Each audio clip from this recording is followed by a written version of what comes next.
Archaeologists have found several artifacts that depict Valkyries riding horses, flying ships, or engaging in combat.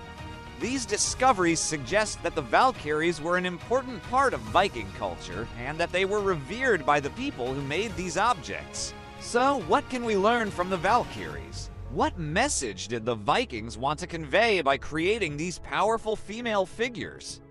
The Valkyries may offer us some insights into how the Viking Age culture imagined women in roles that carried power, both in this world and the other world.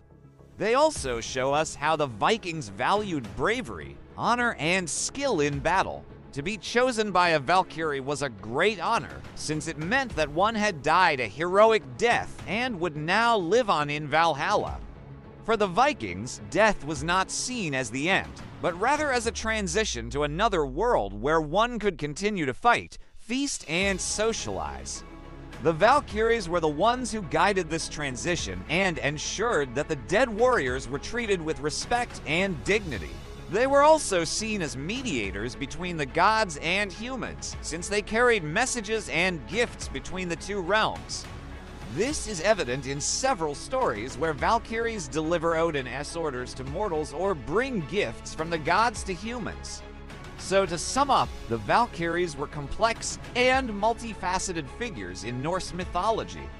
They were choosers of the slain, often determining the fate of warriors on the battlefield. They were also escorts to the afterlife, transporting the dead to Valhalla or Folkvang.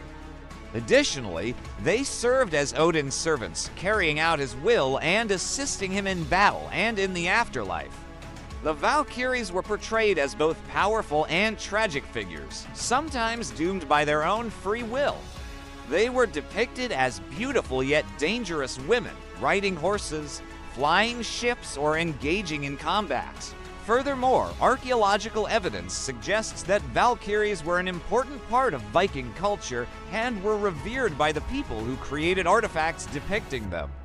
Lastly, the Valkyries offered insights into how the Viking Age culture viewed women in positions of power and their role in guiding the transition from life to death. So what do you think about the Valkyries? Which one is your favorite and why? Do you know any other stories or facts about them that we haven't covered here? Please share your thoughts in the comments below, and thank you for watching. If you liked the video, please give it a thumbs